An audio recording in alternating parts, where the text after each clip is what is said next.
Good afternoon, everybody, and welcome to our continuation of the work on the third section of Discipleship in the New Age, Volume 1. It's called the 6 Stages of Discipleship. And the last one that we submitted to you was an expanded version. I've been having a little difficulty somehow either not speaking properly so that all you see is the silent movie effect, or leaving on the screen for sharing something that is not the text, which you will need. Now, I've had 2 days of that. So I'm really hoping somehow that this particular program, which is program number 22, continuing with the Shela in the aura, will be devoid of those mistakes because it takes so long to fix them, you know. But we must persist. It's something about the second ray, you know. The Tibetan surprisingly tells us that the second ray works without let up or leeway. Maybe the first ray comes crashing through sporadically, but the second ray possesses the quality of constant application. And he said, the Tibetan said to Roberto Assagioli, who was of course, a second ray soul, an initiate disciple, there's something like this. He said, you have the will like tempered steel of your second ray soul. So many of you that are listening to these things have that second ray soul, or maybe if you have the second ray monad on the monadic plane. Don't think of that ray as weak. Yes, it can be vulnerable and more on the personality level, but once it locks in and drives forward the individual toward the goal, there is a will like tempered steel.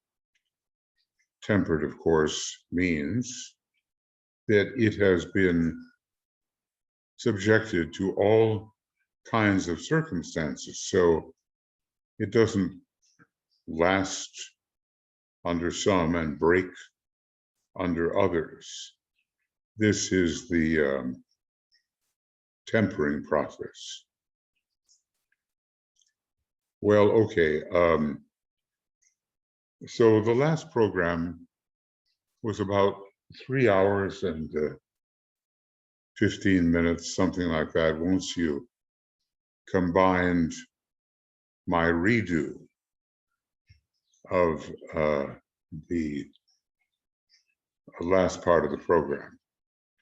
It was necessary because, well, you all were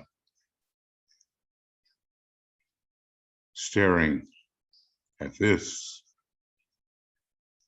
quite useless, while I was talking about other things. So I try to make this useful for you. And no doubt, there's just nothing like this teaching in the world today, especially in the West. Maybe the Tibetans have something. Well, I shouldn't say maybe. They obviously have a lot that's not translated yet. And secret teachings, they have them.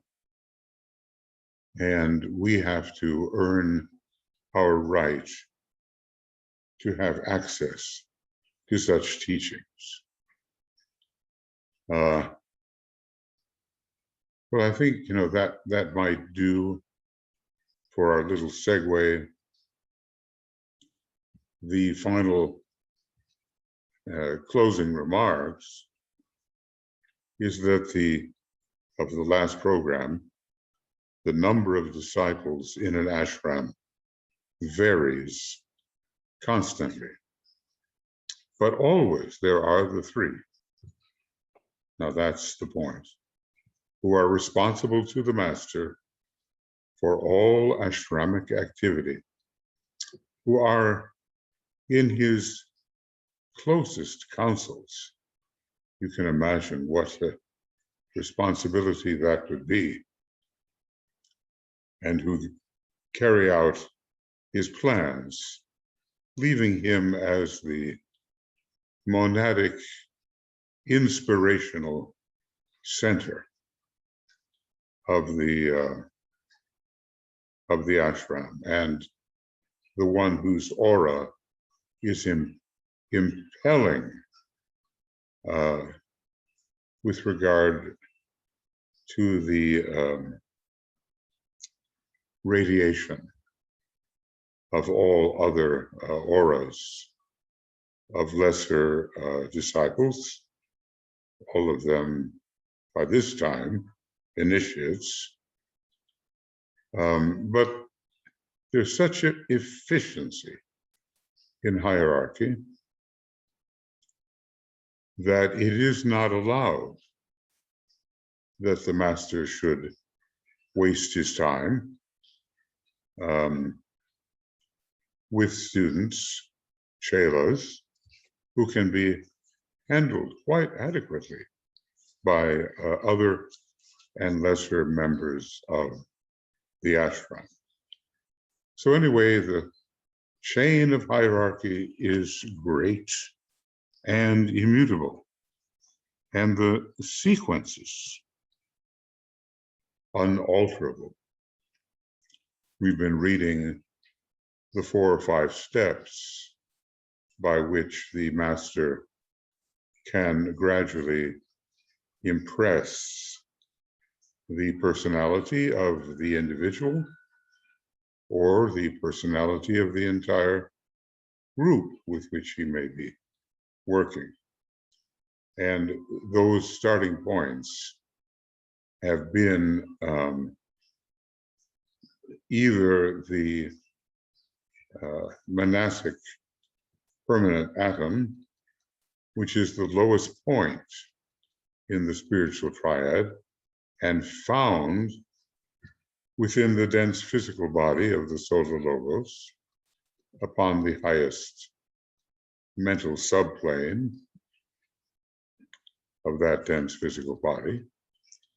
And then in response to the Buddhic permanent atom, the master has that.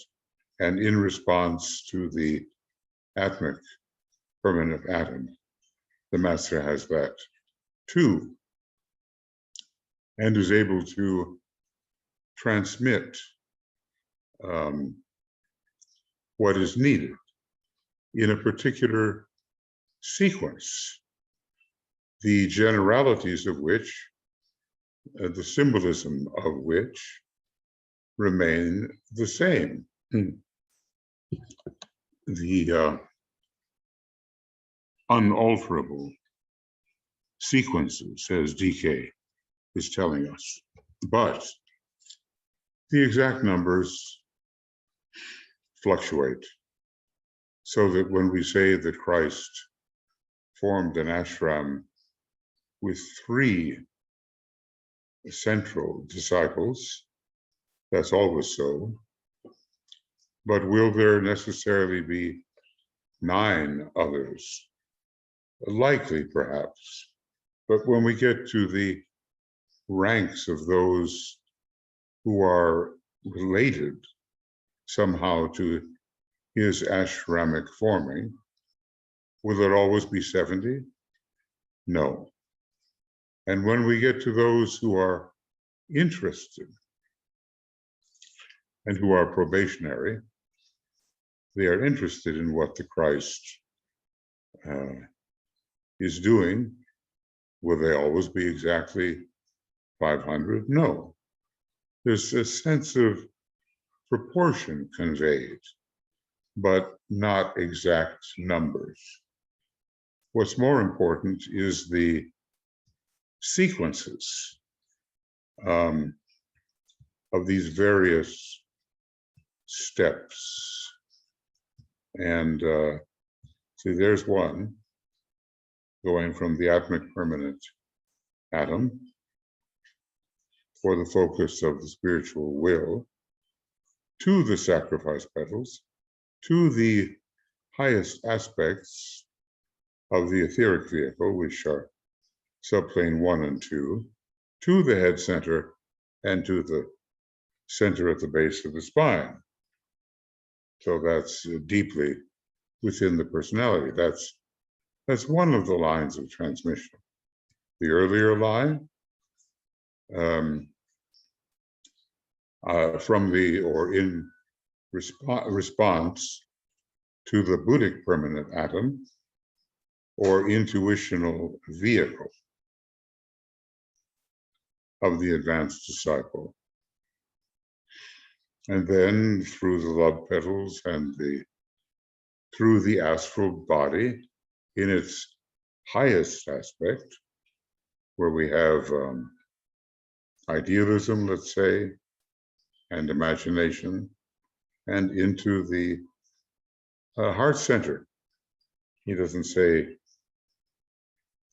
the heart per se, but since the brain is mentioned in the sequence following this one, maybe the heart as a physical organ too. And then the very first transmission from over which the master has more control than he does over the Buddhic permanent atom or atmic permanent atom. So from the monastic permanent atom, which the master controls, to the knowledge petals of the egoic lotus, to the lower concrete mind, though held steady in the light, to the throat center, and finally to that physical organ we call the brain. Well, these sequences are unalterable. 2 of them seem to end in etheric termini, but one of them ends actually in a dense organ, the brain. Now, these are what we call the technicalities of the ageless wisdom. Okay. And maybe learning these technicalities is not the way for everybody.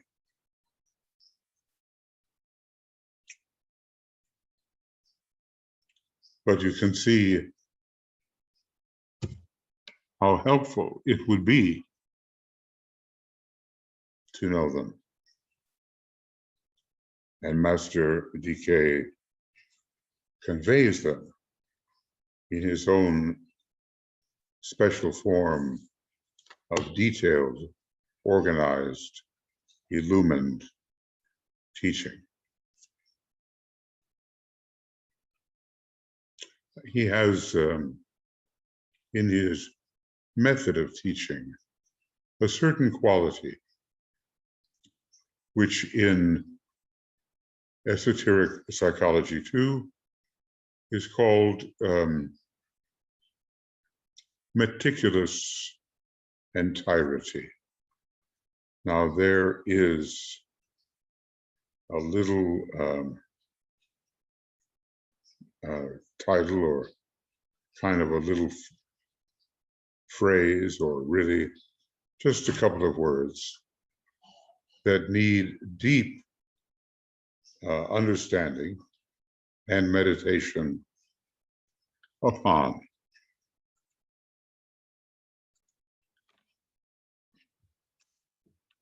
Okay, friends, I just had a little, no, I won't call it an interruption, but it gives me a chance to practice showing you the screen you should have, instead of me living in a fool's paradise, thinking that everything is quite fine. It looks like everything's okay at the moment. So these sequences, we will all pass through them. We will all be responsive to them to varying degrees. The path of discipleship and initiation is indeed laid out and of long standing.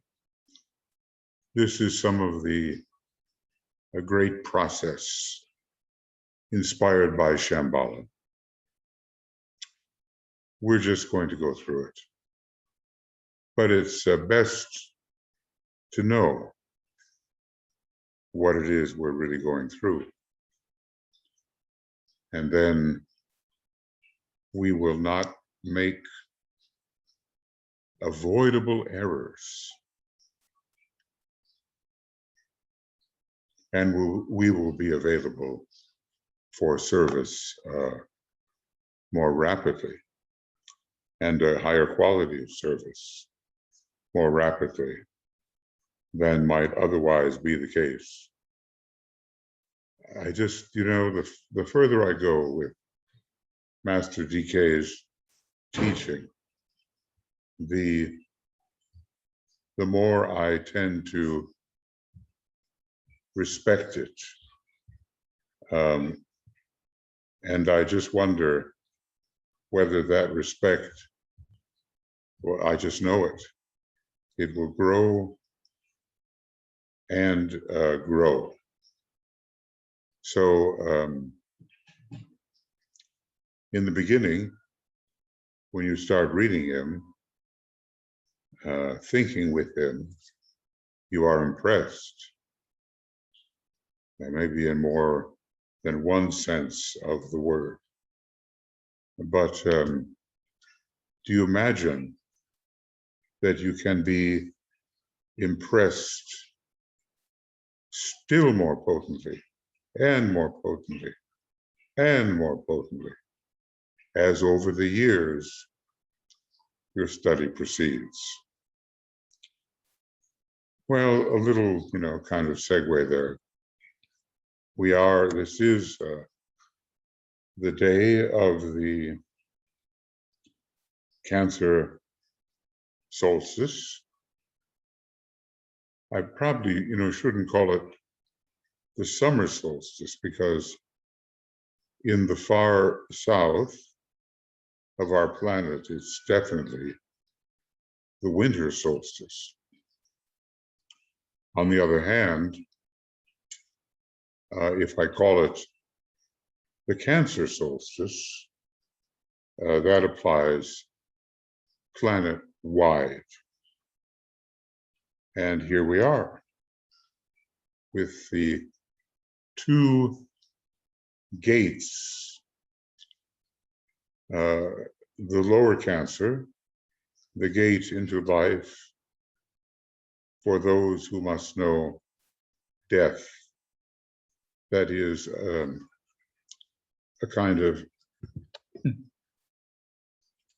death of the higher consciousness. Later that changes, even for cancer. And its opposite, solstice, the gate into life of those who know no death. And the two kinds of life that we're talking about are very different. One is occurring within the dense physical body of the solar logos or planetary logos, and the other is the life of the higher planes, which is much truer life and terminates in the very heart of the monad, where we have the being which we are. So a little bit more here. In considering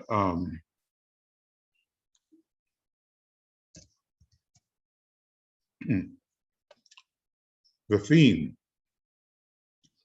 of the Chela within the Master's aura, says Master Decay. He's recapitulating a little here. We see that the true pledged disciple who has reached the stage of being an accepted disciple, remember, before acceptance is possible, the pledge must be given and adhered to. And so you just have to ask yourself, with all frankness,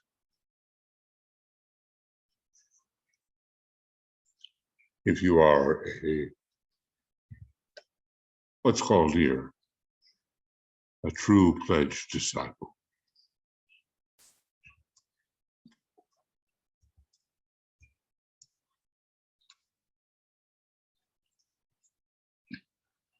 Who has reached the stage of the Master's awareness, I'm inserting that, of being an accepted disciple.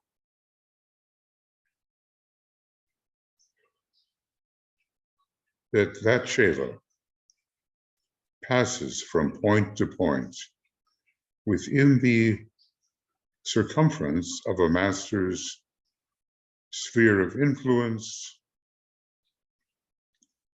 until he, 2 stages later, reaches a period wherein he consciously knows his Master's aura. And the word knows here is not simply an intellectual speculation. It is an energy state. And when it comes over you, and when you're in the heart of it, it's a very definite experience,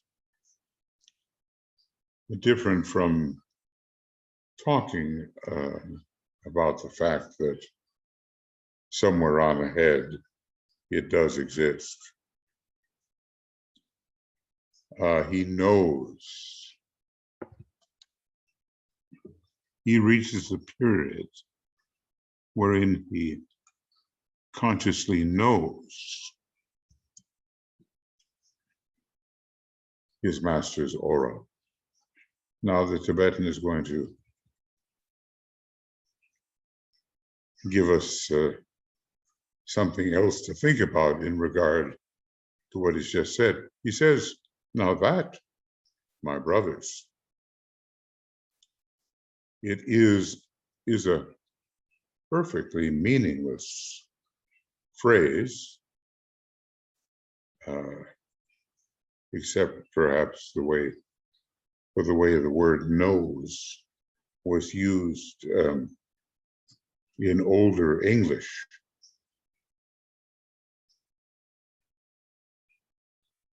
Now that, my brothers, is a perfectly meaningless phrase, but it is technically and esoterically correct. Well, we want that, the fact of it, to be factual for ourselves. Now he's going to paraphrase the significance of that phrase, to know his master's aura. It's not just know about, it's some kind of much more intimate, ashramically intimate experience. So I will paraphrase its significance for you in the endeavor to give you some vital implications.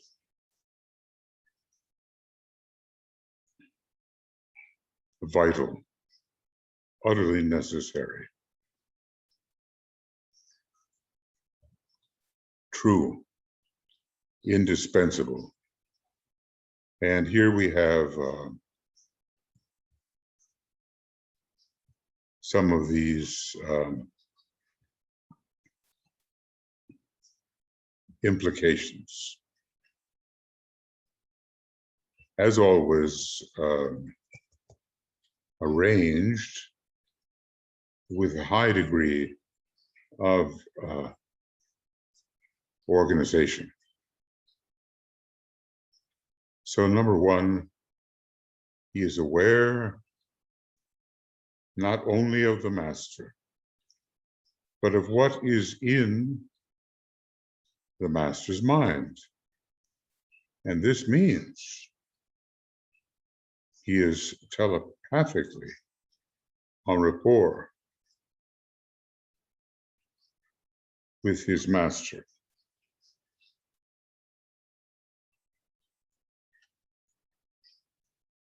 Let's pause there to think about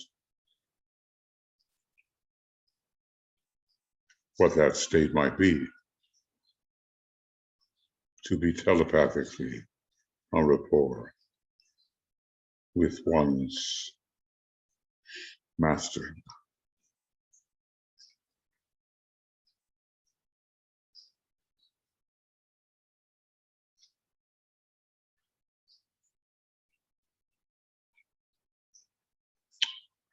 Number two, he is consciously past all inward discussion of what the master wants him to do. He knows the part which he has to play.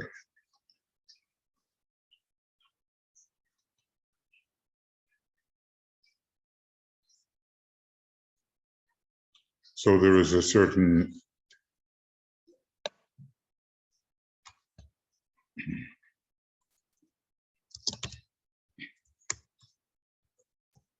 certainty in service.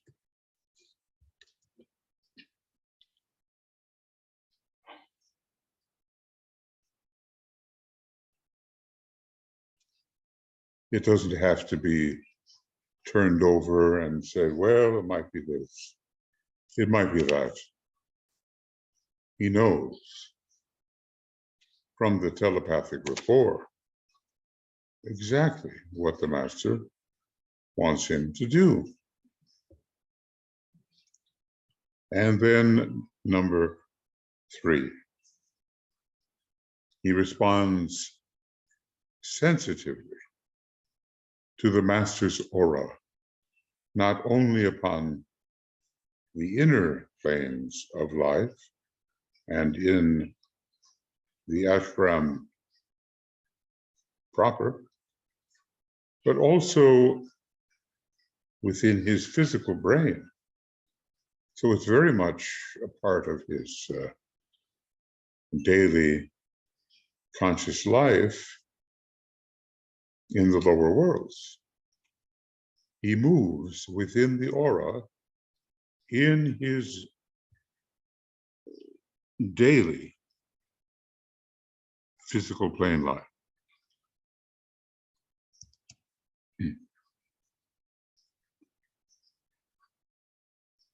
Now that is something.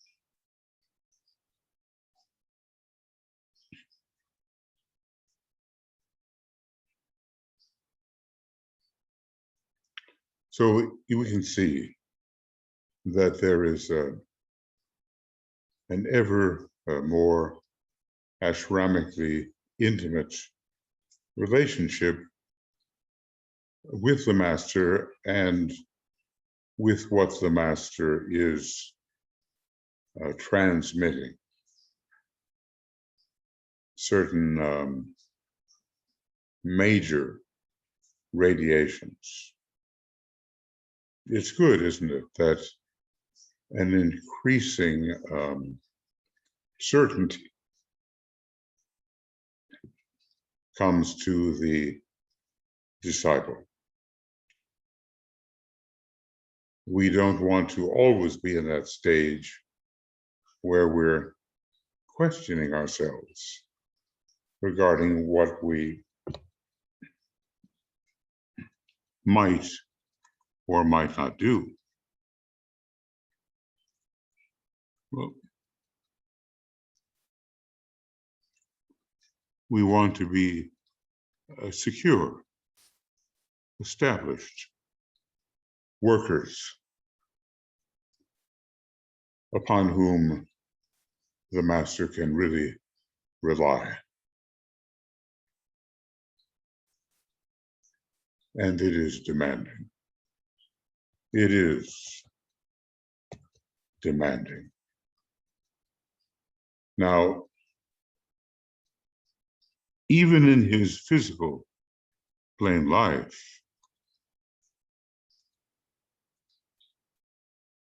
there is a fivefold process. So let's see, is it progressive within the disciple's consciousness and within the consciousness of the disciple group? Now, he says it necessarily falls into 5 stages. Of course, that is, in a way, the number of the mind. And from another perspective, the number of the soul. So what are these 5 stages? As even in his daily physical plane life, he is responsive to the auric radiations of the master.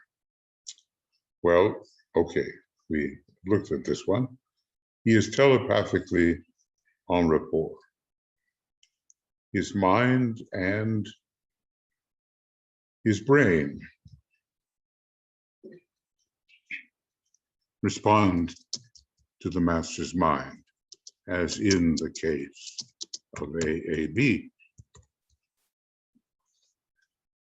Although, she was working with Master KH as a quite senior disciple initiate in his ashram, still to work with the Tibetan who himself is included in the greater Ray ashram of Master KH. To work with the Tibetan then is to work still in relation to Master KH's Ray ashram. So I wonder if we know what this means. His mind and his brain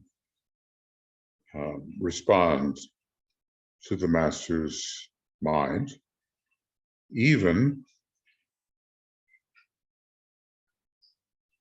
in daily physical plane life. So many of us are working hard to achieve what we may be considered to be a special state. But it turns out that we are expected right here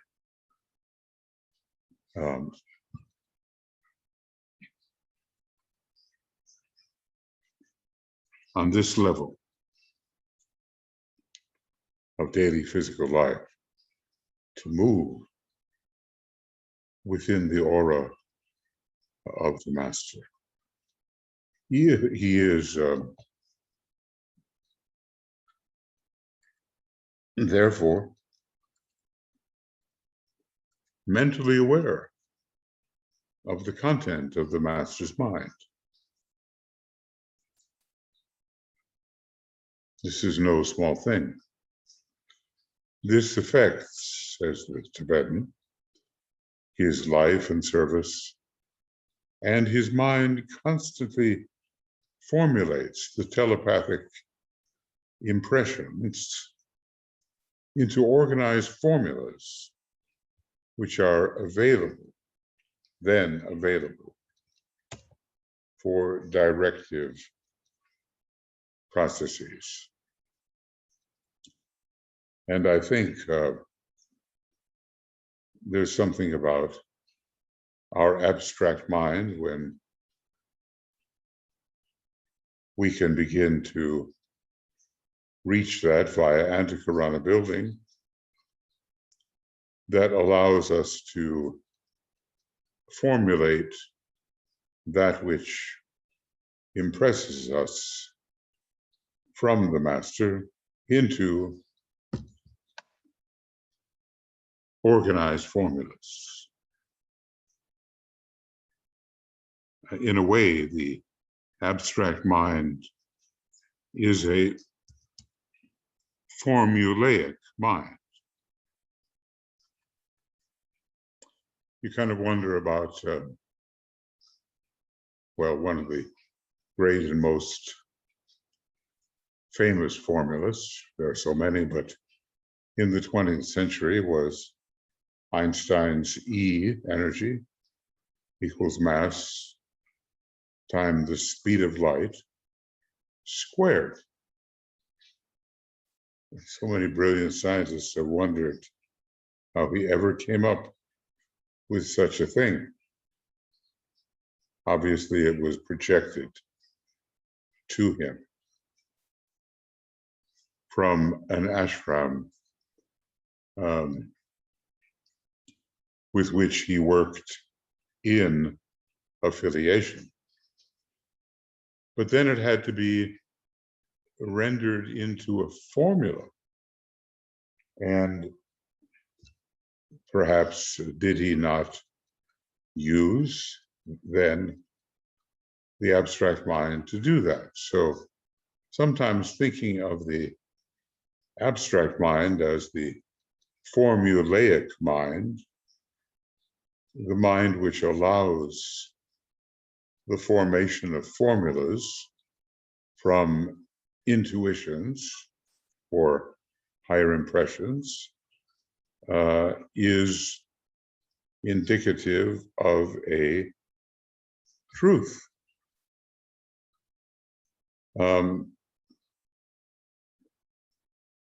So many of the intuitions that might be impressed upon us might remain in those higher worlds or unformulated,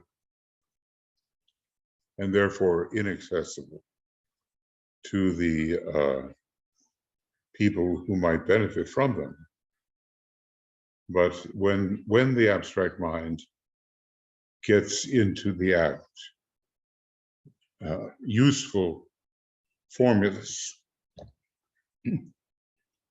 can be generated.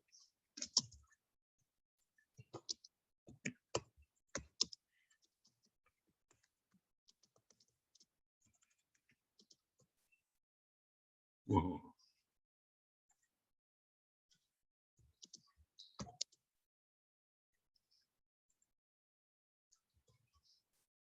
What's going on here? I don't want that. By the abstract mind. Okay.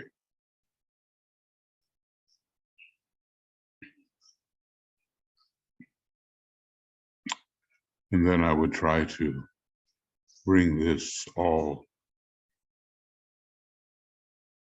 back to where it belongs. I guess it helps to have a wonderfully efficient secretary who can handle many of these formatting details. Anyway, he is moving within the aura. DK says something interesting, however, about the disciple with the word relatively.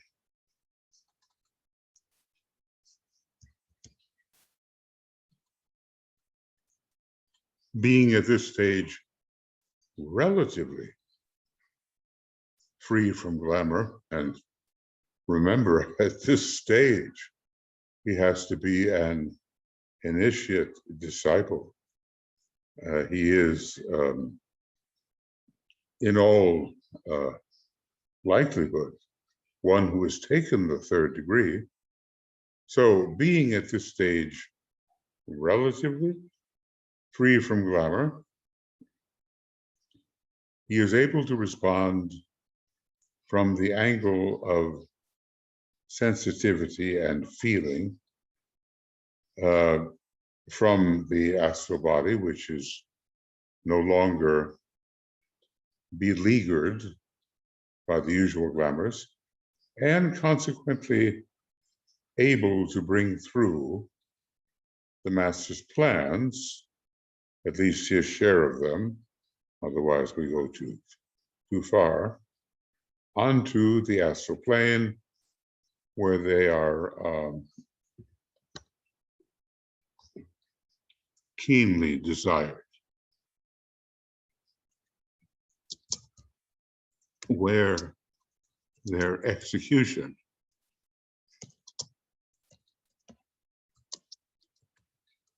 is keenly desired. Now let's see what we're looking at here. He's moving within the aura of the master, and it's going on in his daily life. And one of the factors is the telepathic rapport. The next factor, he is mentally aware of the content of the master's mind? Well, are we? DK has told us so much about what he wants to see accomplished and what he foresees as utterly necessary. So even if we're not quite aware of that content, he has given us much of the content. Living this life on the physical plane, he is relatively free from glamour and can bring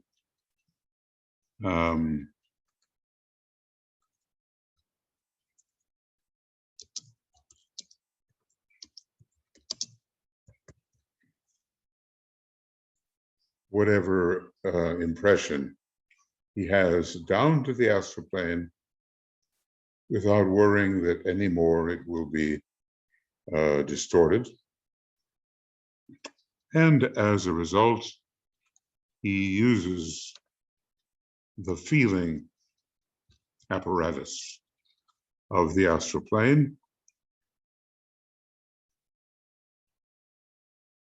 and aspires, well, as every magician does, towards the effective manifestation of that by which he is impressed. Etherically, he can begin to work with and use the ashramic force, which his master and his soul, both working through the causal body, can make available to him to use upon the physical plane. He becomes what is called a projector of force and can then produce results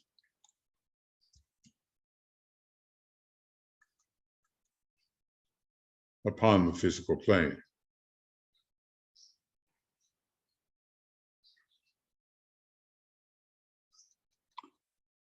And, you know, so many times when we want to produce results, it's by human hands and human feet, you know.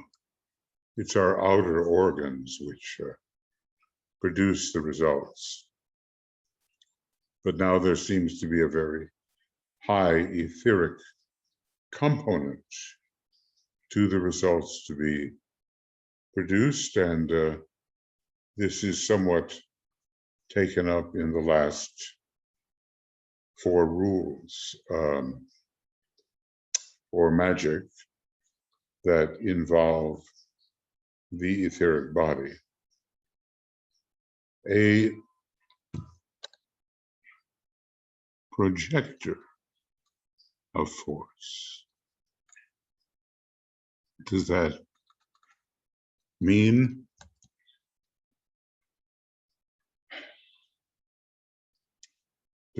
something to us?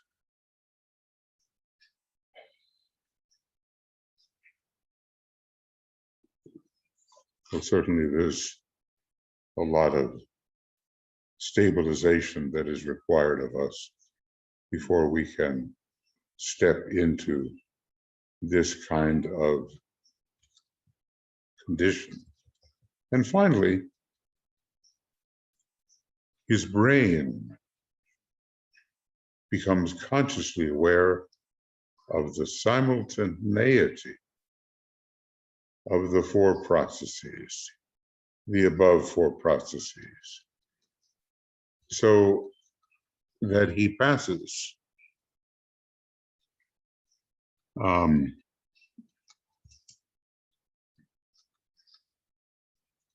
into a new phase of conscious discipleship. consciousness is so much a part of going into this new phase. It's not just what you can do with what you have. It is the consciousness of what is being done through his own soul and the master's sphere of influence. We might say,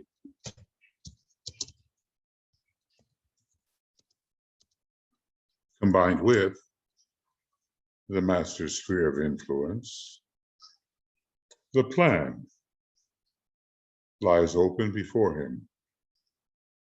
I suppose any of us have a bit of a notion as to what the plan is. All you have to do is look at the great invocation, let light descend on earth, may Christ return to earth.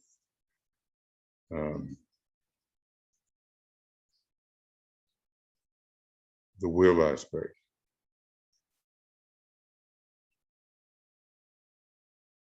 Let purpose guide the little wills of men, the purpose which the masters no one serves. So to facilitate that guidance of the human being by purpose, and then finally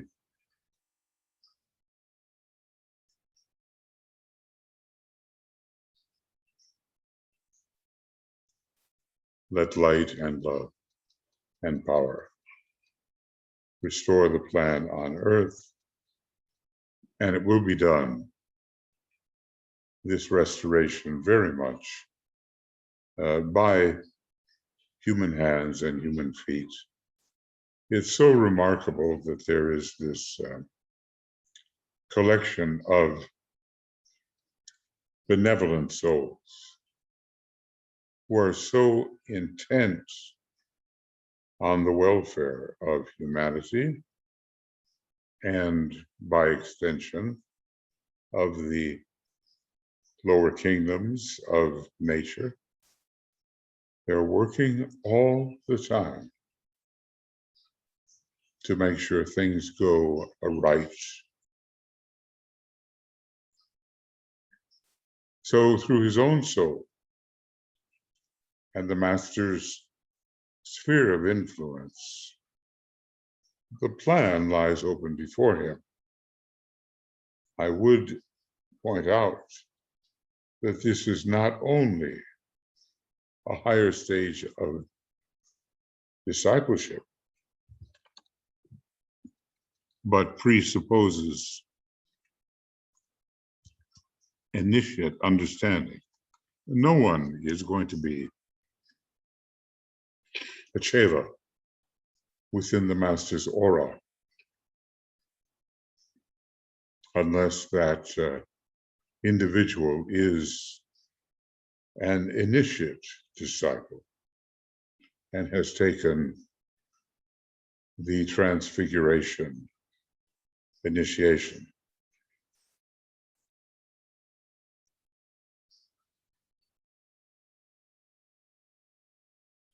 So there will be passing into a new stage of discipleship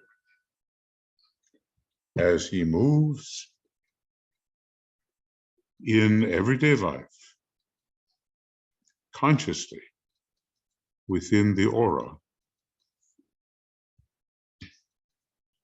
of his master. And I'll just mark this out in terms of 5 stages. And I think I'll use that color I use when something is pretty well manifested.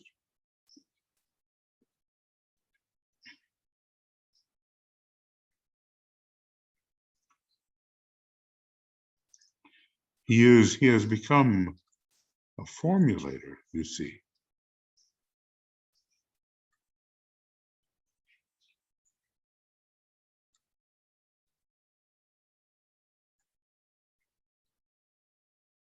And those formulations are in a position to help others.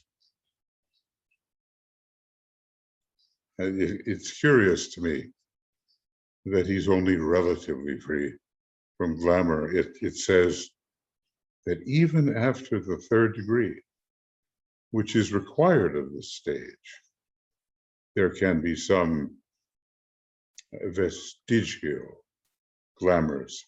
What was it that made the rich young man turn sadly away when the Christ asked him to sell all he owns, give the proceeds to the poor, and follow the Christ? What was it, if not some high form of glamour?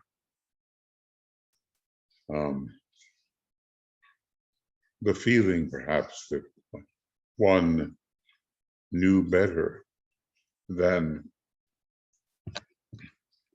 the teacher. Perhaps that. Whatever it was not at that time, though later, yes, heart and soul given to the great teacher, who is a very, in a way, demanding teacher.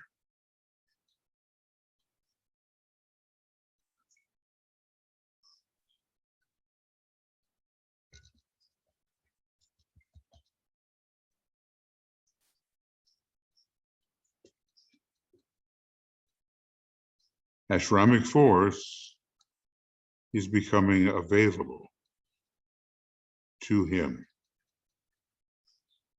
And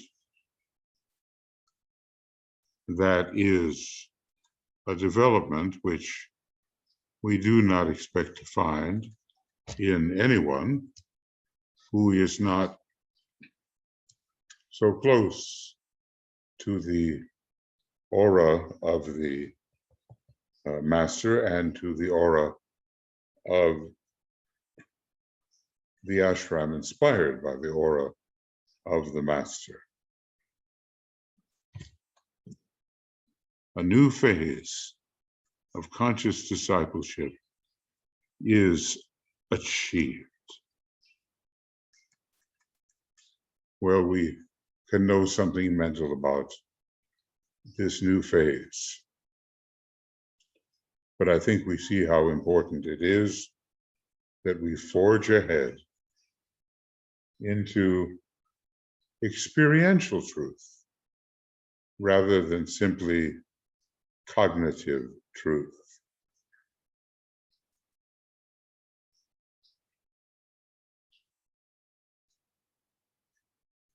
And at this point, finally, the plan lies open before the Cheta. It takes a while, and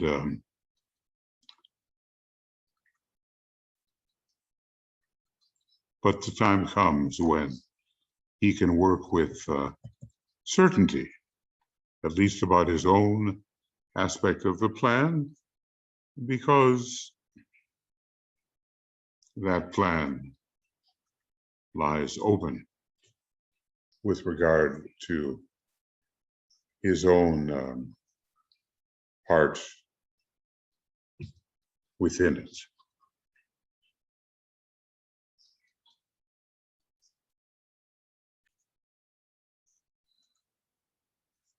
Now to go on,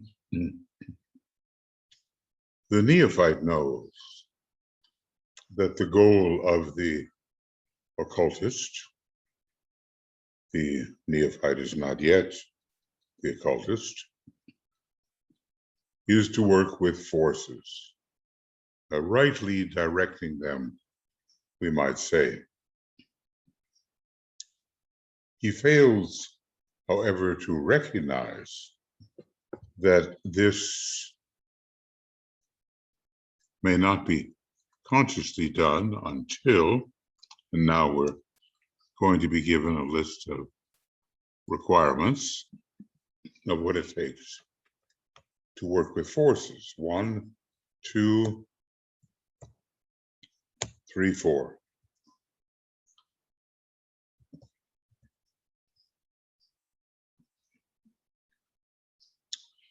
Until what?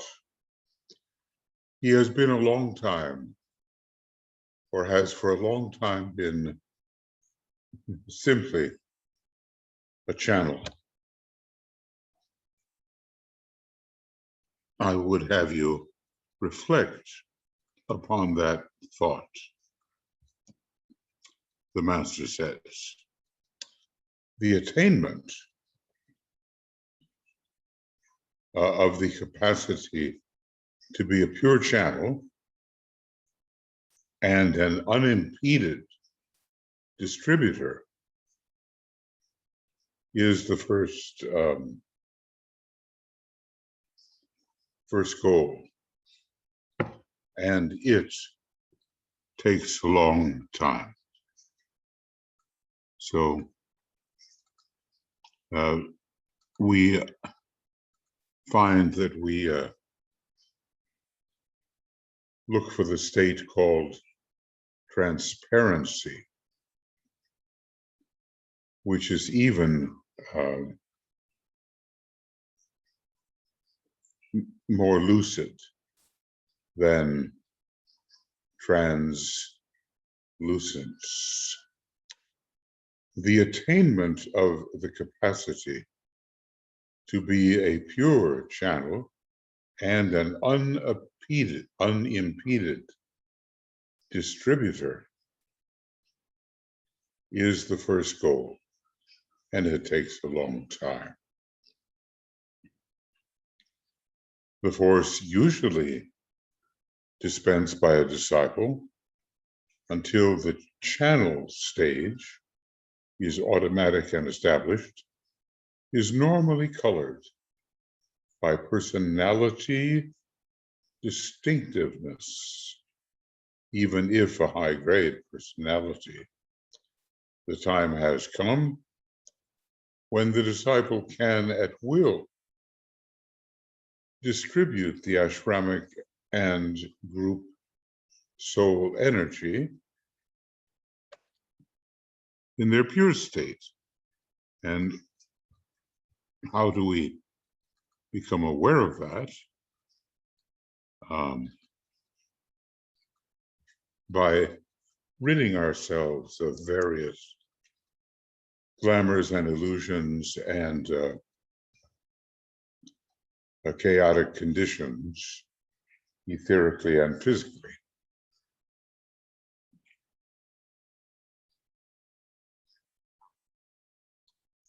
So this is where transparency enters, and decentralization. If the disciple is still one of those who too frequently has his eye upon his little self, well, he cannot be a pure channel.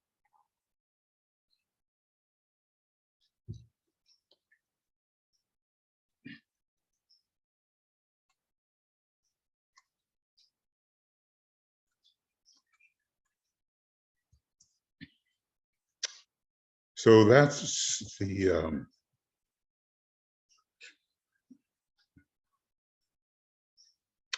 first step, and let's call it this. We'll say steps on the way to working successfully at distributing forces.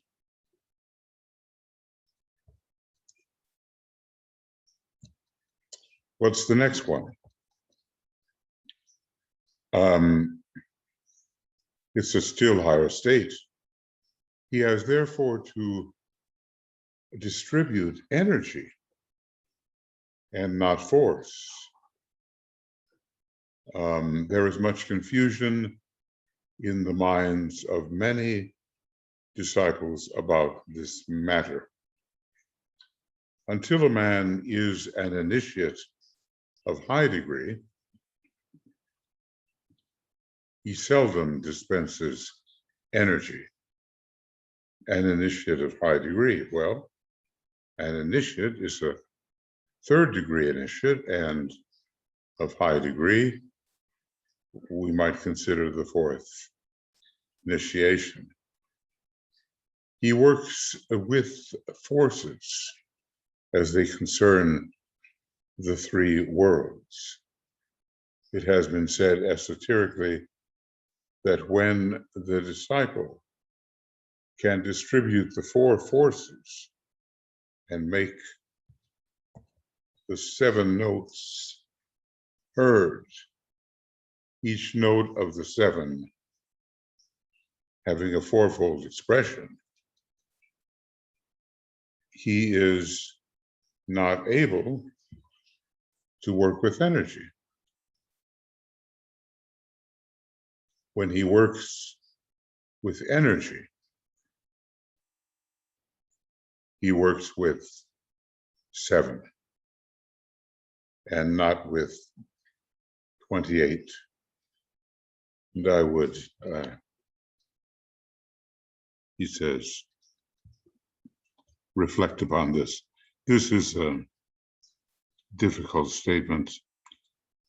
I'm not sure that I can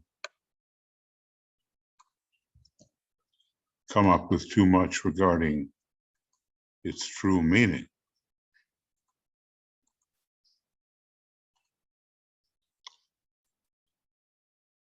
Here we have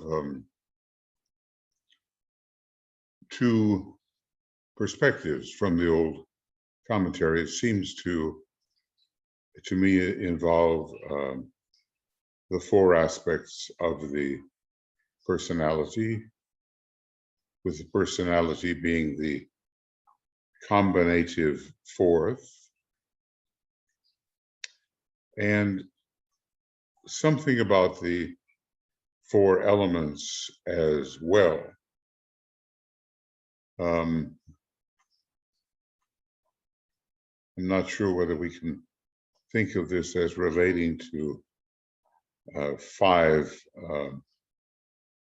aspects of the soul, but from another point of view, we have four circles of petals, and those fours may be involved. So the disciple can do much, but apparently not distribute energy per se.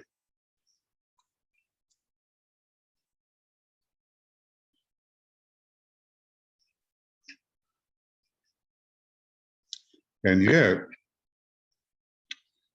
the work of working with forces is not a low thing. It has to be consciously done. And of course, there is so much discussion of the Shambhala force as well as of the Shambhala energy. So being a channel is one thing. And then first, a channel for force.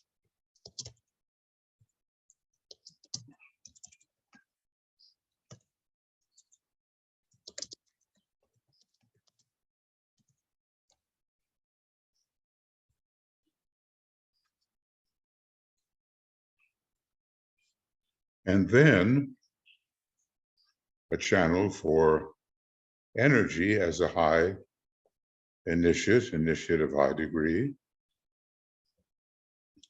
And then esoterically, well, that always involves something above the dense physical body of either the planetary or solar logos. If you think about a personality, there are 4 forces, and each one of the aspects of the personality can present in a 7-fold manner.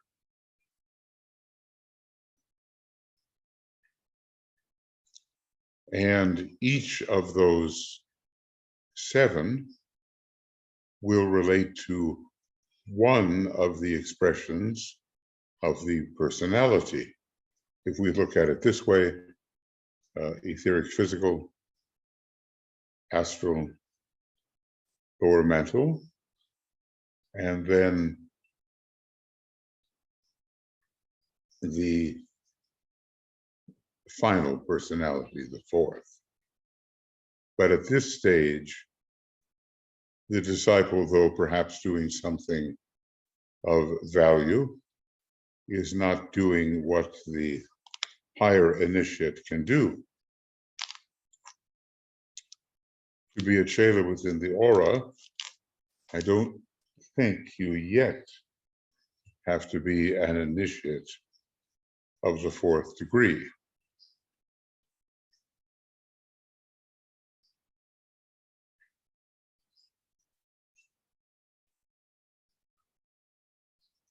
But when you are working with energy and not with 4 times 7, which is 28. You're dealing with some kind of inclusive 7, which embraces all the usual 28.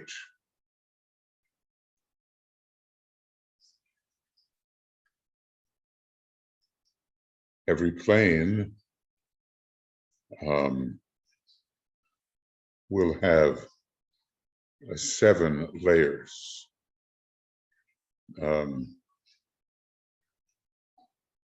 The etheric physical has 7 layers, the astral, 7. The mental, if we combine the higher and lower mind as being part of the dense physical body of the solar logos, has 7, and the personality can present in a 7-fold mode. That would make 28. Maybe he will elaborate here a little. I would add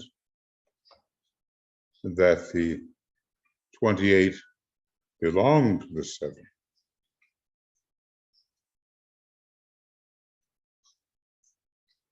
And when the disciple works with 7, he normally and automatically releases the 28.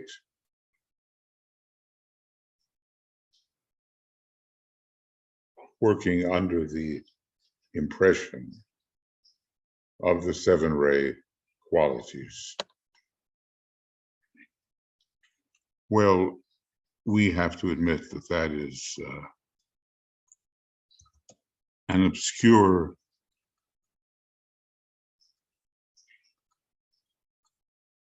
quotation from the old commentary. Yes, but I am recalling different places where spiritually the 21 in relation to 3 is signaled, and more materially, the 28 in relation to the personality is signaled. We need a kind of synthetic way of working, gathering the many particular instances under a major 7. And then the 28 can be released. Well, obviously, if we can be really honest about it, more to contemplate. Wouldn't you say so?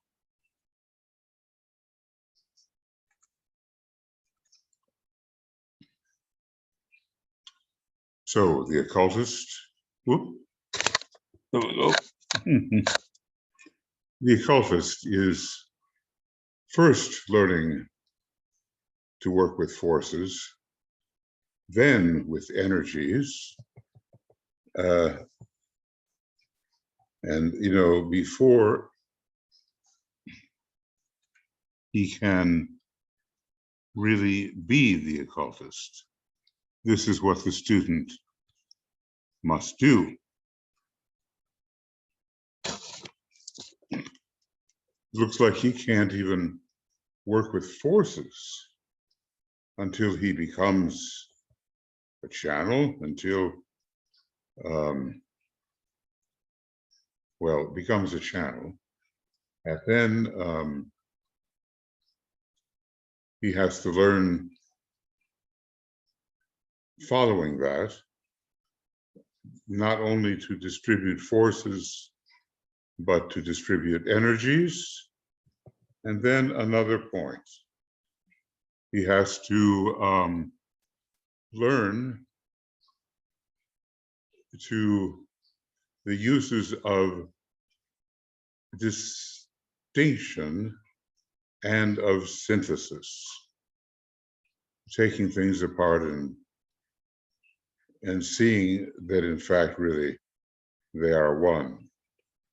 And herein lies a potent occult hint of special use to workers. DK does exercise us. Okay, so here,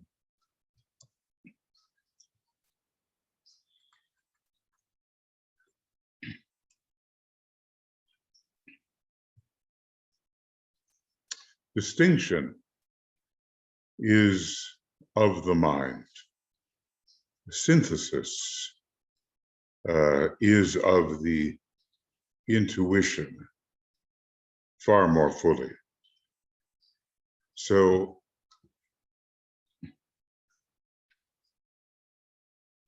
we face a world in which there are countless possible distinctions. Can we consult or draw upon the synthesis petals of the egoic lotus and see that all these distinctions are actually practical but illusory? That seems to be something that could be conferred at the 3rd degree, and is something we have to practice. The 10,000 things, really millions and millions of discrete perceptions, distinct from each other, are but one arising from that which is synthetic, that is, from pure being itself. The uses of distinction and of synthesis. What else must he do or be aware of before he can be a successful worker, a transparent channel with the directing of force, and later with the directing of energy, about which Master DK says there is considerable confusion. Well, I don't doubt that for a minute. Yeah.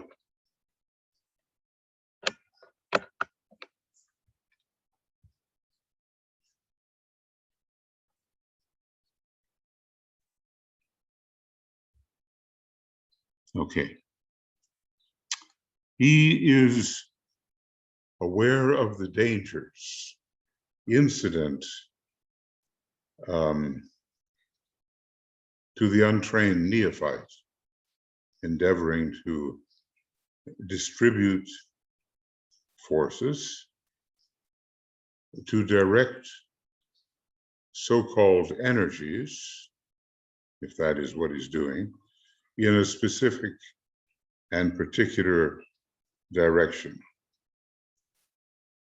He realizes his goal is to be a channel for a long time through purity of life, correct orientation, and non-criticism. We might call it Ray 2, Ray 1, and Ray 3. At least criticism applies to the third ray, purity to the second ray, and correct orientation and treading the way thither to the first ray. So I'm going to bring this into maybe the correct colors. Of course, I can't do that all the time,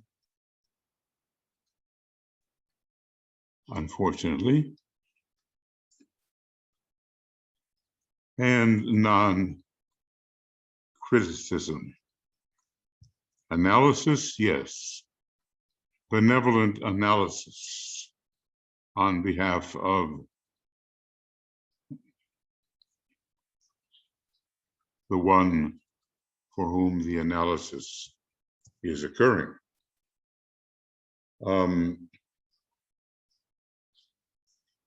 This correct orientation, well, first of all, the same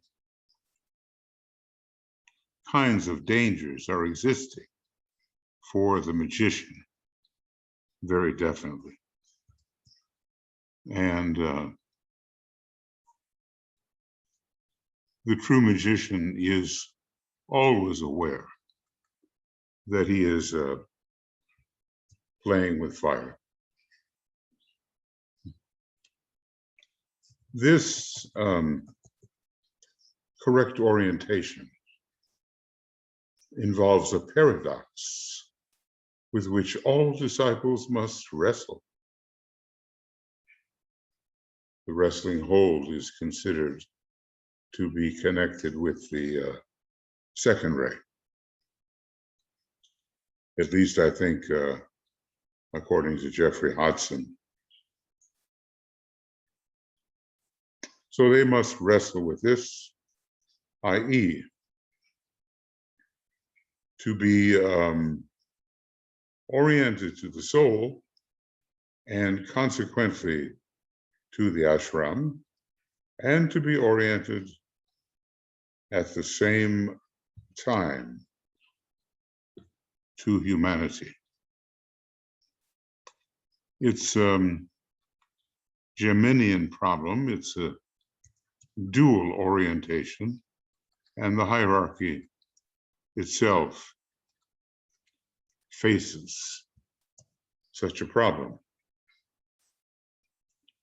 because they, as we have seen, let me just make sure that you're seeing what you should, yes. On our way to completing the triangle between Shambhala hierarchy and humanity, that dual orientation is always to be found. Well,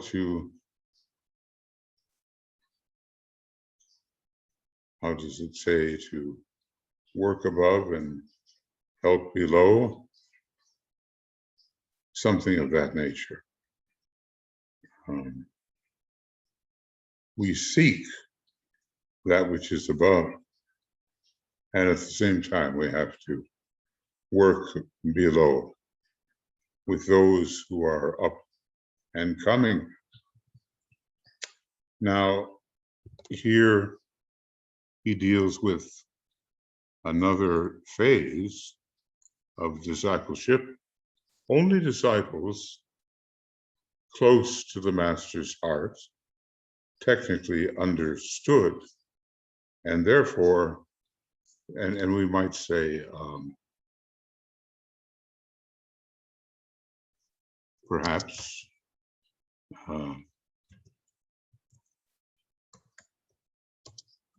the Shela within the master's heart, stage 6, maybe,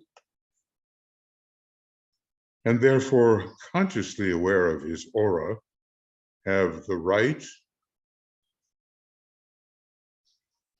I had almost said privilege, to direct force in specific directions.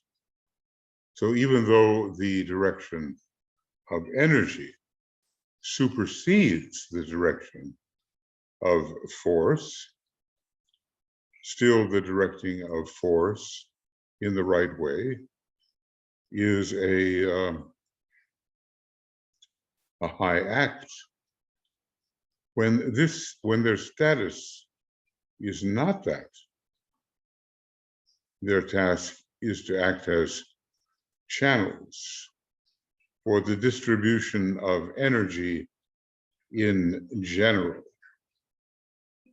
and universal, but not in a specific manner.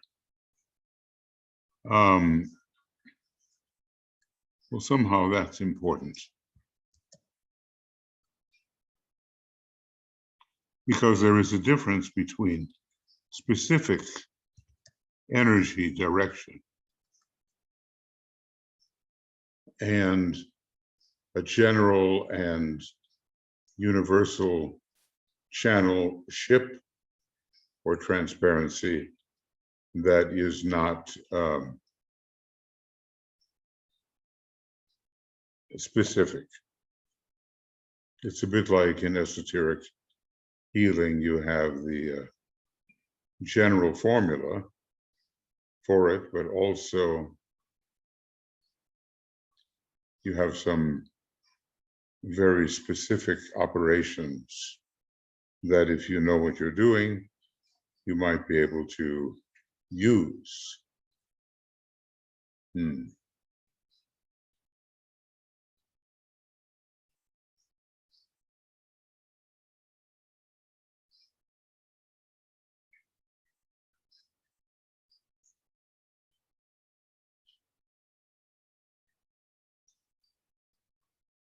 So let's keep that in mind, that energy can be released in a general and universal outflow, but not specifically until one really knows what one is doing. Okay, those are 4 points.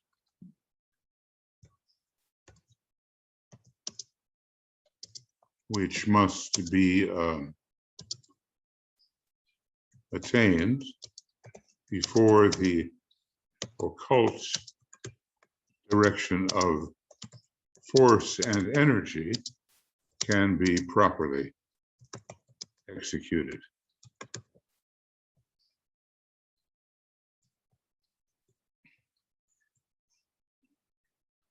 Be the channel, be transparent,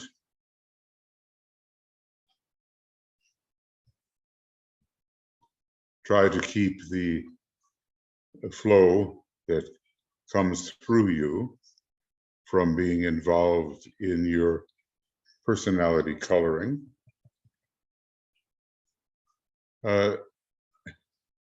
Distribute energy and not force. But we've also learned that we can distribute energy in a general and universal sense. And then this very demanding section from the old commentary, the 28 involves pretty much the personality. When we deal with 21, we're dealing more with the soul nature. Or let us say the triadal nature with 7 subplanes on each one of the planes. 21.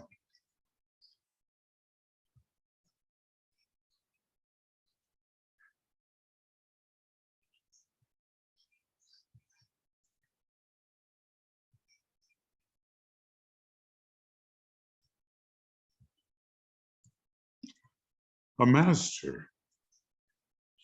And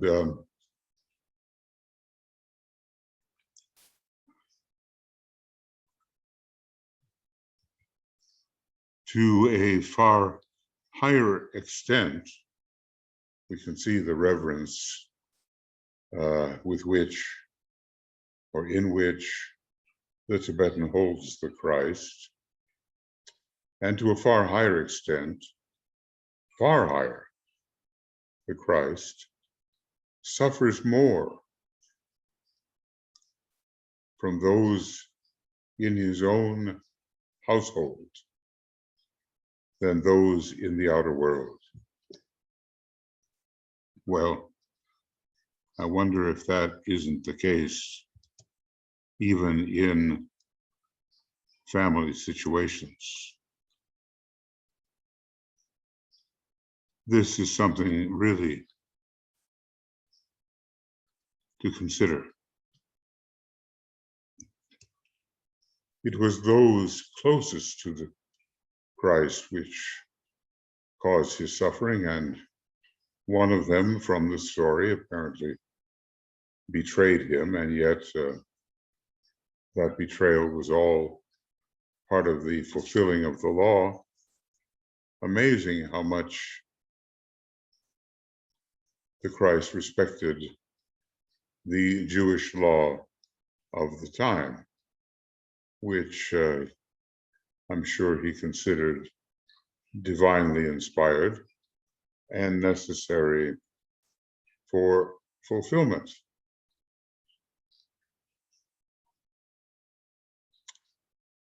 I'm reminded of a line from King Lear,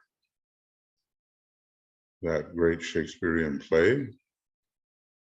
And Lear says, how sharper than a serpent's tooth it is to have an ungrateful child.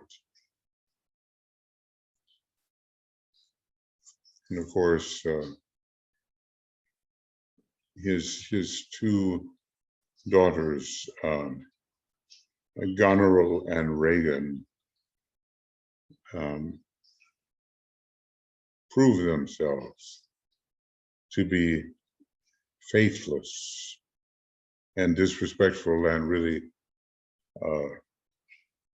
not caring about his true welfare at all.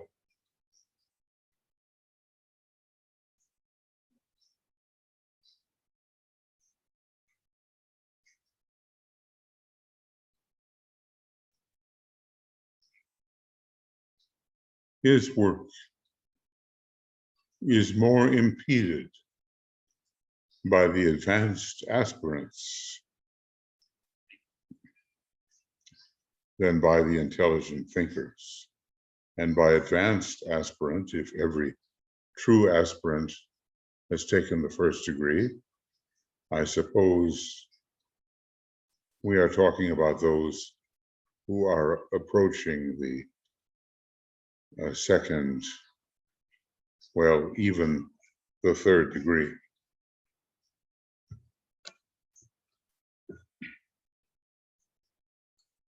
This is important and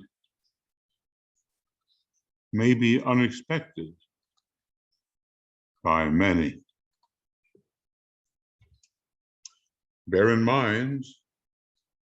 Bear this in mind at this time. It was not the cruelty of the outer world of men which caused the depths of sorrow to the Christ when on earth. And is it so? It seems so, that the Christ did experience the depths of sorrow. We know, or have been told, that in the Garden of Gethsemane, his disciples were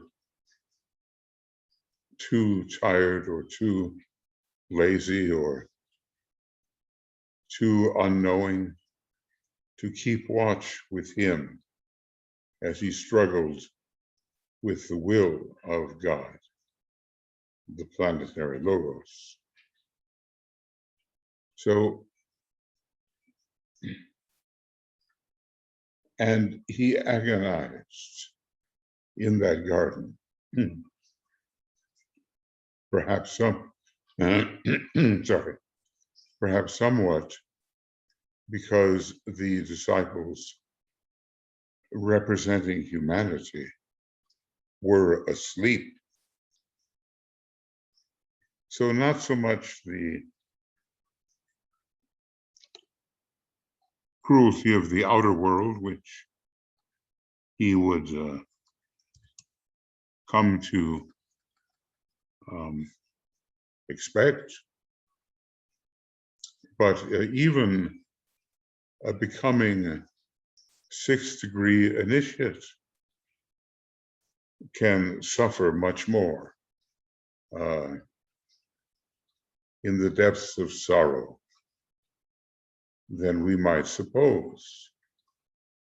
It was his own disciples, plus the massed sorrow spread over the entire cycle of life, past, present, and future, of humanity. The Christ could foresee how humanity would suffer, and he acquiesced to the will of God, the planetary logos, in order, among other things, to lessen that suffering.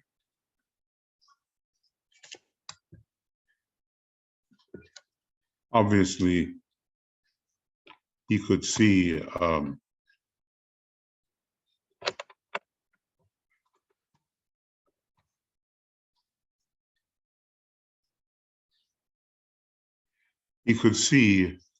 ahead into the lives of his disciples. He knew their iniquities, great and small, and he knew how they would suffer. He knew how humanity would suffer. And he was able to somehow grasp the tremendous responsibility that would be put upon him if he acquiesced to the will of God in that garden.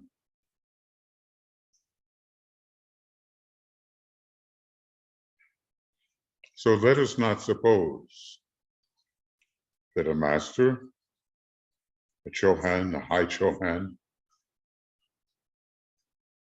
will be devoid of suffering. Such apparently is not the case. In fact, the ability to feel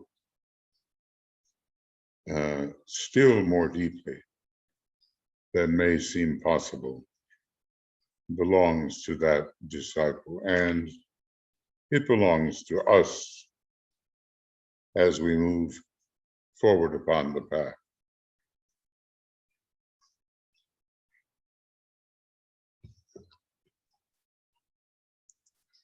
We really have very little idea about the psychological state of these great beings.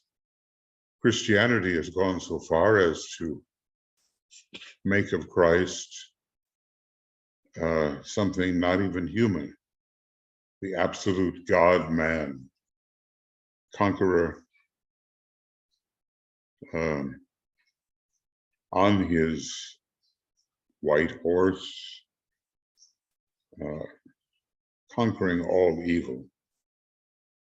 But the Tibetan tells us, no, this is not a picture of truth. So we can see how much we can ponder.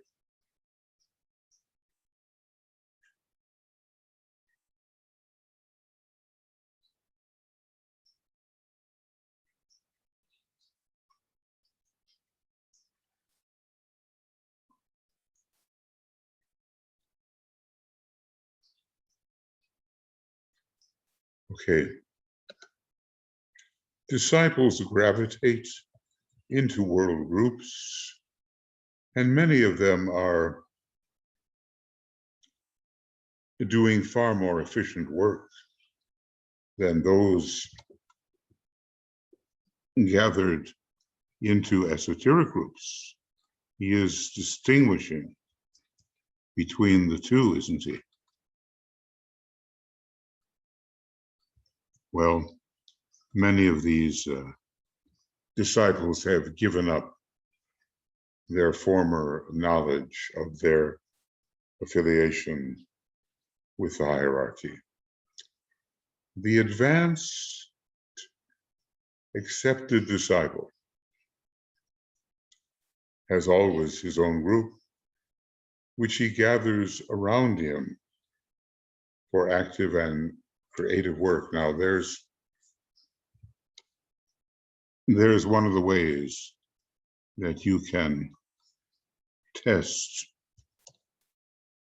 your fitness for accepted discipleship, and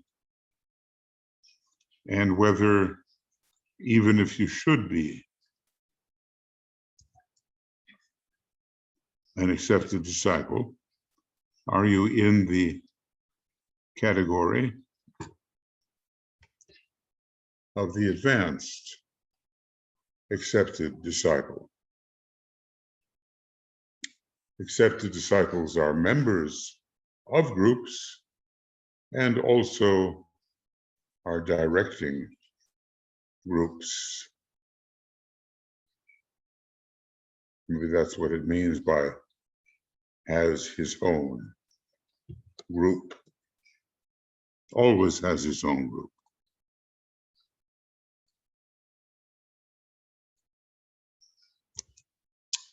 I would remind you of this. The gauge of a disciple's capacity lies in his influence through pen, word of mouth, and personal influence upon other people. We forget sometimes, I think, or we just think of joining a group and not really of taking up the responsibility of managing and guiding a group, or we can use the word directing a group. That will be an important hint as to where we stand. Under the law of correspondence, there is ever a numerical relation with established numerical entities.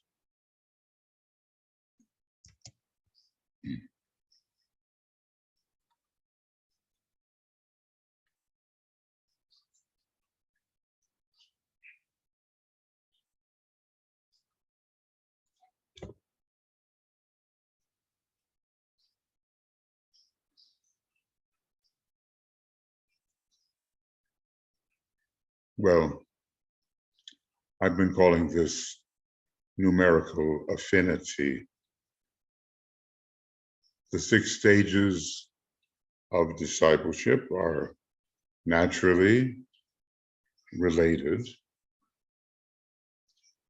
through numerical affinity to the 6 schools of Indian philosophy, which were in reality the 6 seed schools for all philosophical surmise and work. There are, okay.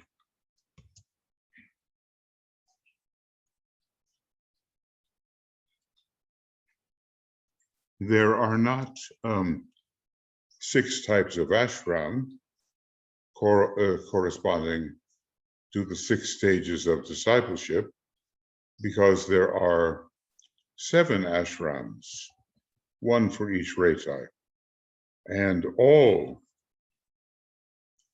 6 stages of discipleship are related to all the ashrams, and all the 7 ray types express at some point, at some stage of their unfoldment upon the path of discipleship. These 6 steps towards the center.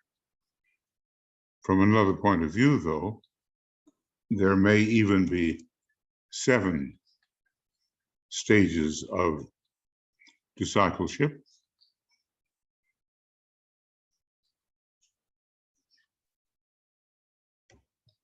If we include that the kind of final stage that we call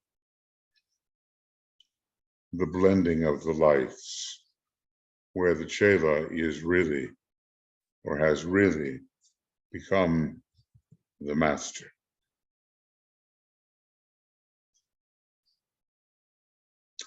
The centers, as used by the disciple in his unfolding process, are dependent upon the ray type to a great extent, but it is not my intention to take up this subject of the centers in this series of instructions. I shall be dealing with the subject at some length. See how well planned it is. at some length in the final part of a treatise on the 7 rays, which I suppose is the rays and the initiations.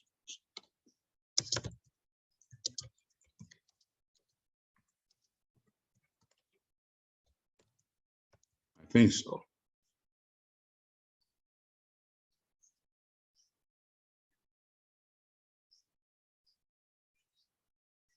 Well, the treatment that Master DK has given the centers is voluminous, so much so that he even asked his chelas to be careful about gathering the material together, because used unwisely by others, it could cause harm. I would like, however, to make clear this point, that the Master never uses a disciple's centers as distributing agencies for force. In the last analysis, the centers are, when functioning correctly, reservoirs of force and distributors of energy, colored by specific quality and a certain note, vibration, and strength. Well, this is the occult view of what the centers really are.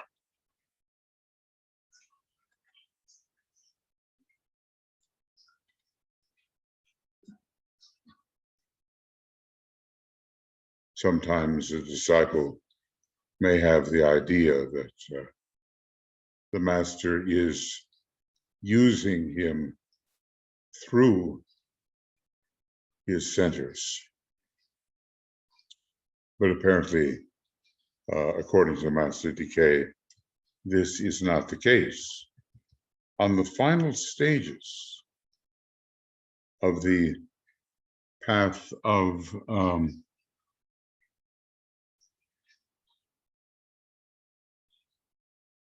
discipleship, they are entirely controlled by the soul via the head center, the Master directing center.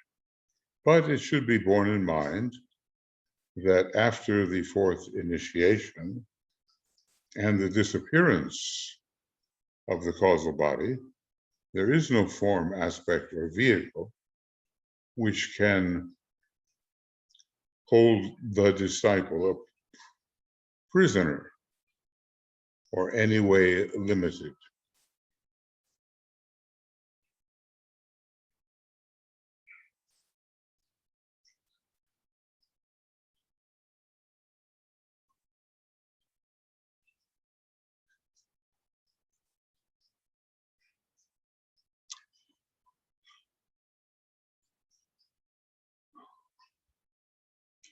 After the 3rd initiation, the lower centers have no control whatsoever over the outer mechanism of response.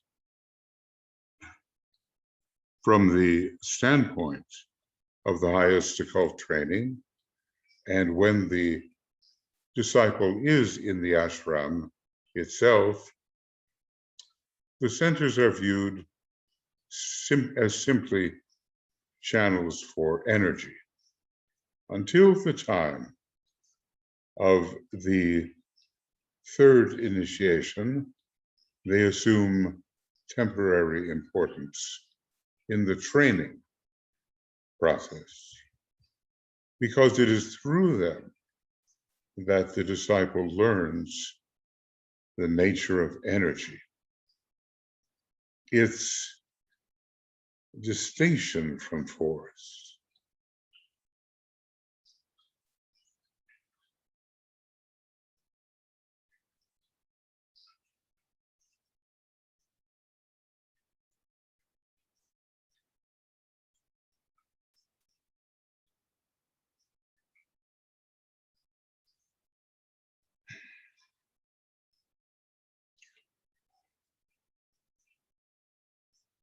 It is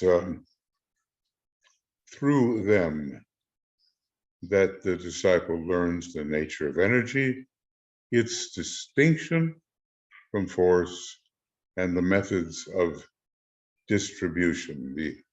The latter here, the distribution of energy, being one of the last stages in the training process.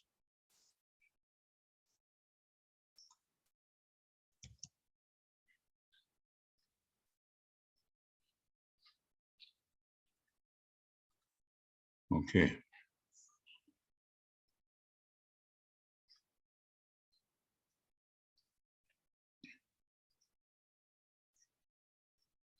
Now, this is very important for those people who claim a high initiation for themselves.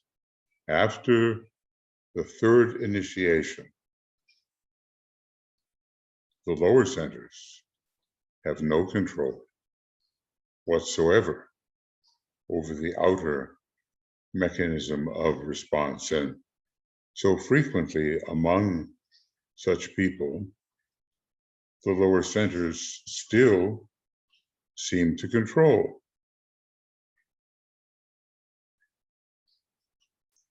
But from the higher or highest occult training, from that standpoint, the centers are viewed simply as channels for energy now. So I just want to emphasize this, that if one is going to claim the third initiation, one had better be aware that the lower centers, solar plexus, sacral, some of the earlier energies of the base of the spine, do not control his outer mechanism of response, which I suppose is the etheric physical body, though from another point of view, you might look at the personality itself as an outer mechanism of response. Finally, how are the centers viewed? Simply as channels for energy.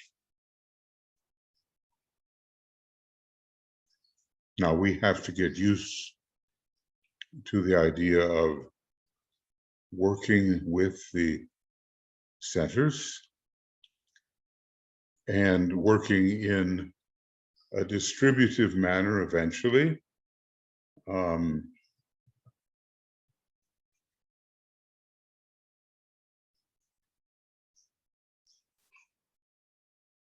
And we realize that the methods of distribution are in fact one of the later stages in the training of the disciple. Well, let's see, friends. What do we have? Kind of a new section here.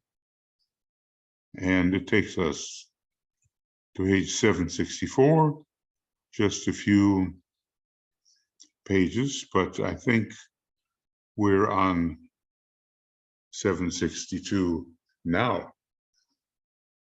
So I think we are at the point where we can cut this and I think finish the next 2 pages regarding the Chela in the aura.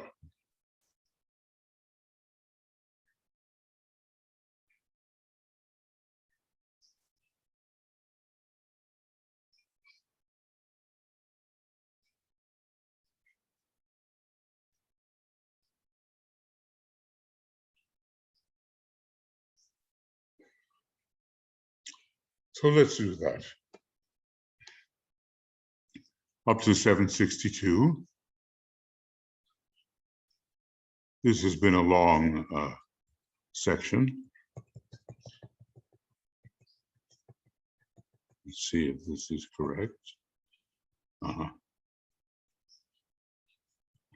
have to go still further. All right. So this takes us to 762.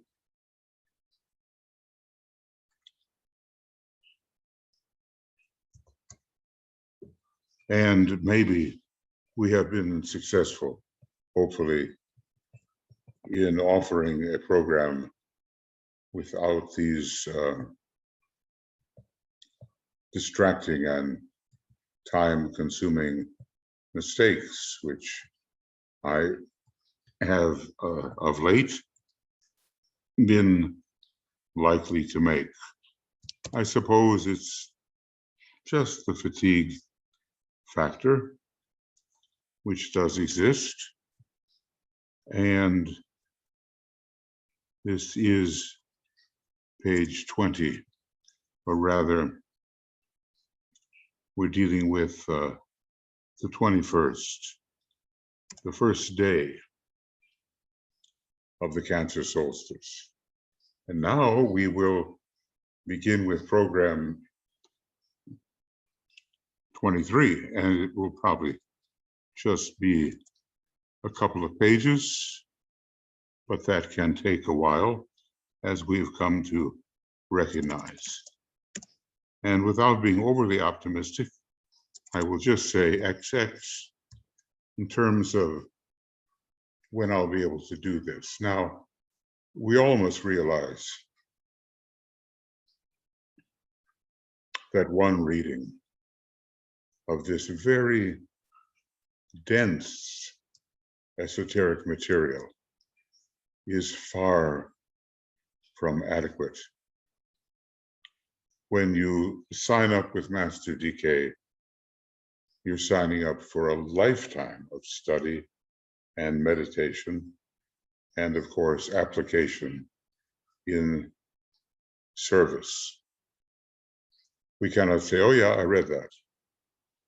Well, many people do say that, if they even bother to read. And Master DK enjoins us, read more carefully. Do we do that? Or do we not do that? See, if we hadn't read carefully, we would look at the distribution of energy as a very difficult and final process. But we wouldn't notice, perhaps, that earlier on, there is a distribution of energy in a general and universal sense, which is not anywhere near as demanding as the specific targeted distribution of energy. Also, I want to say that there's so many things to do, and we don't easily, perhaps at first, know what it is that the divine plan has given us to do. But once we find out, then indeed, indeed, we had better do it. And have patience, because we know that the path of occultism is long, though it will save much time in the long run, and will allow us to serve those who have not chosen the path of occultism, the path of initiation, the path which leads directly to true participation in the ranks of hierarchy.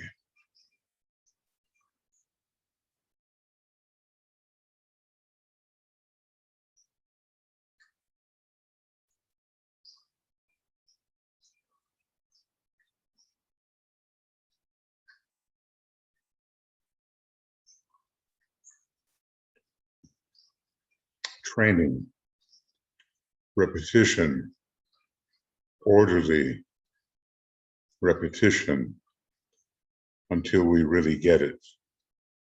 And that is what we are destined to pass through.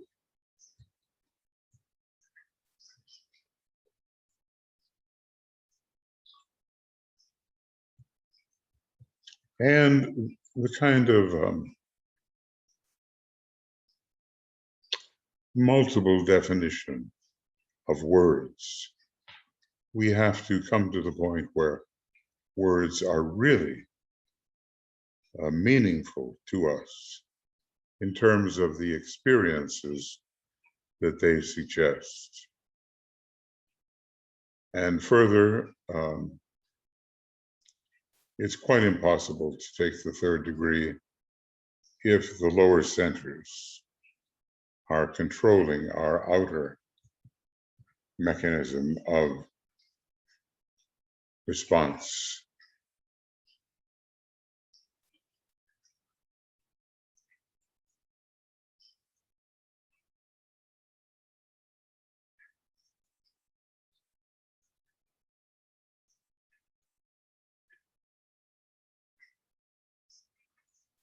Well,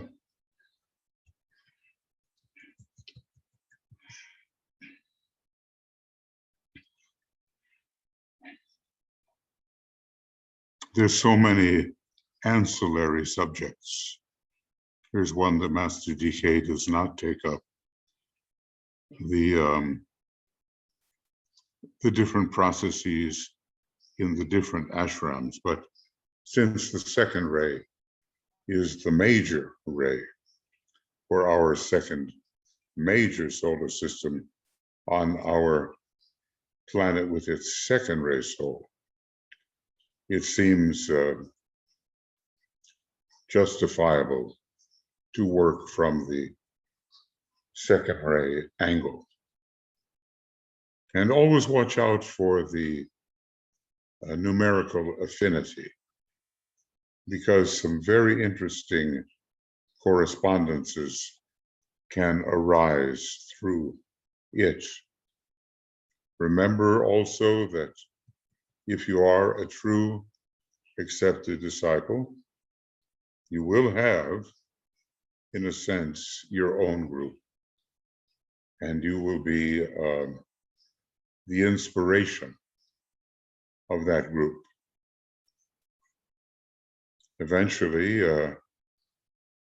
in lives to come, if one's own group is one of the schools of meditation,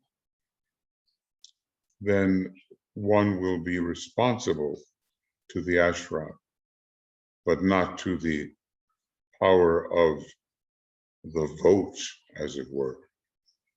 You can't have an ashramic leader being voted out of his office. It is his method of contacting the higher impulses, and he is the originator. It is a thorny path, and some of the thorns we barely suspect.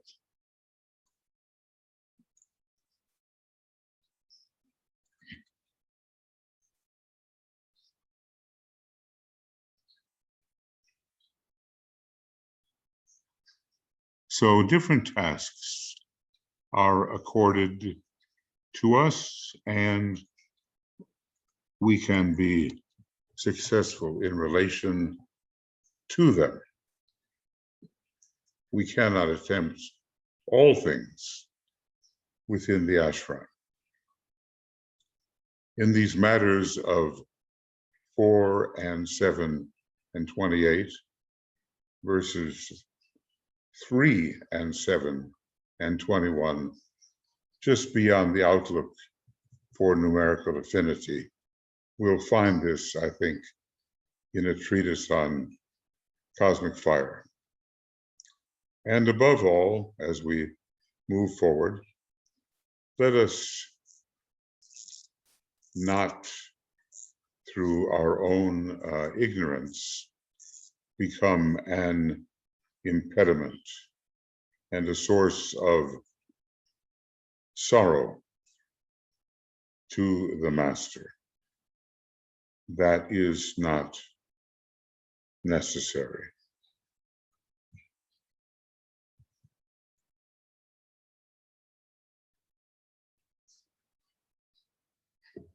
Sorrow belongs on this planet.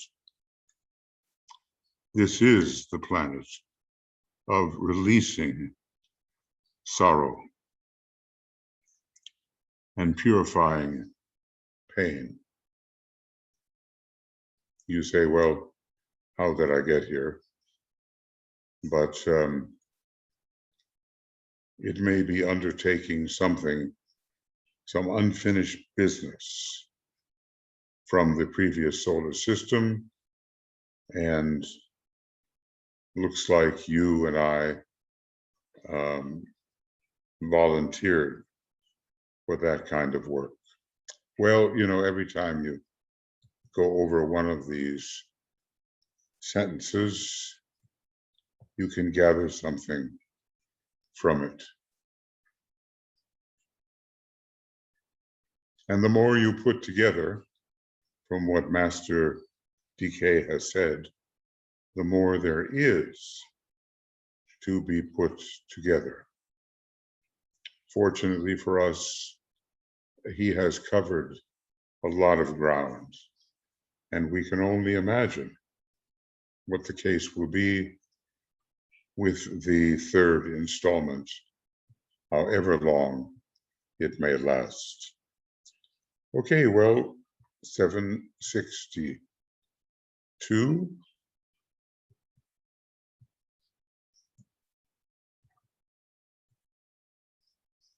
2764, just 2 pages. And then we'll be finished with this section on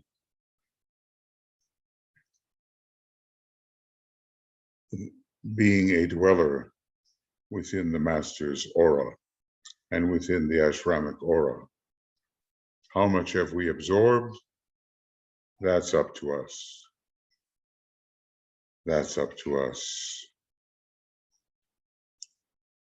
We can't absorb it all. I oftentimes say absorbitol is a second-rate pain reliever because that second-rate type just is dissatisfied with its highest attainments in the field of knowledge.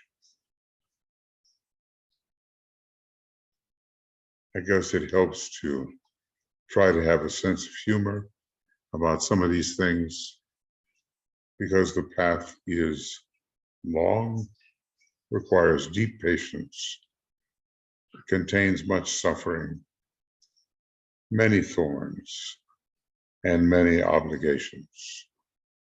But somehow, my friends, we will manage.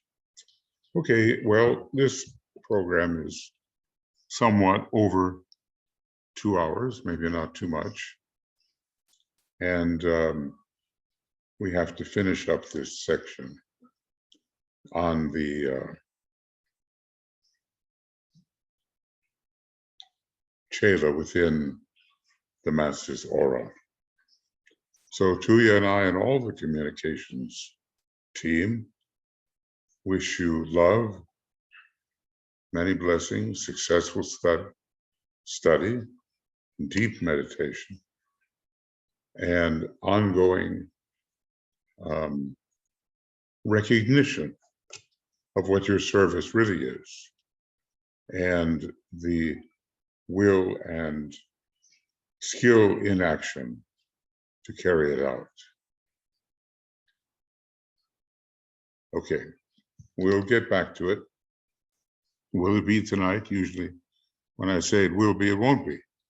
But maybe if I say it won't be, it will be. So let's see, another 2 pages in part number 8. Part number 9, looming ahead, and about 9 pages long.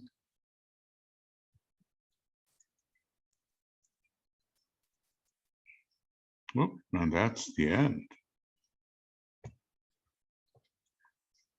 And I love the way he ends. I know you're not supposed to jump to the end, but, and so I bring to an end this series of instructions. And my responsibility in this connection is ended. Yours now begins. Well, those are direct words, and we have to see how seriously we will take them. So in this whole section on the 6 stages of discipleship, maybe another 9 pages exists, plus the 2 preceding, page 764 to 773. Okay, friends. We'll be back with you before long. Bye for now.